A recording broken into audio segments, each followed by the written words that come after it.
Ateneo Lasal pala kahapon, ano. So, hindi natin alam. But napanood naman natin yung highlights, no.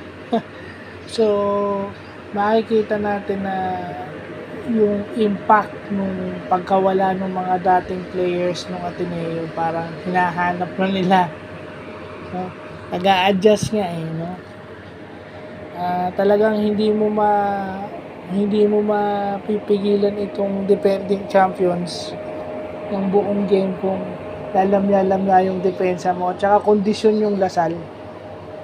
Yung kanilang conditioning napaka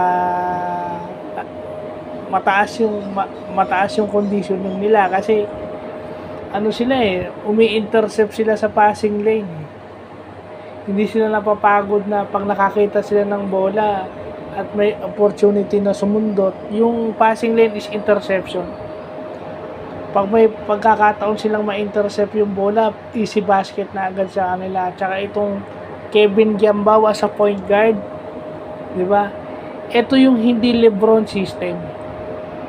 Ito yung hindi LeBron system na talagang yung hawak na yung bola nanggagaling dun sa play ni Coach Topex, yung nanggagaling dun sa motion offense ni Coach Topex, yung mga pasa at tira ni KQ. Hindi ito yung LeBron system na high screen and then pag nag-collapse sa kanya yung depensa, bigla i-kick out na sa 3 points. Yun yung sinasabi ni Kobe na accidental basketball kasi magko-commit yung depensa din it would not work all the time. Kasi paano kung hindi pumapasok yung shooting sa labas? Yung purpose nun is pumasok yung shooting sa labas. Paano kung hindi? Di ba? Every ginagawa yun yung motion offense ni Coach Topex, yung ball movement at saka early offense. Early offense, ibig sabihin medyo mabilis yung pace dahil yung conditioning ng Lasal is mataas.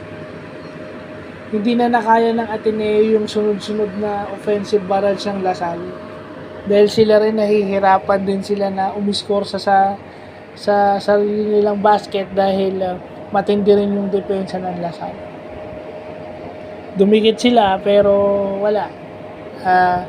Yung second half medyo nahirapan na sila, napagod na rin siguro.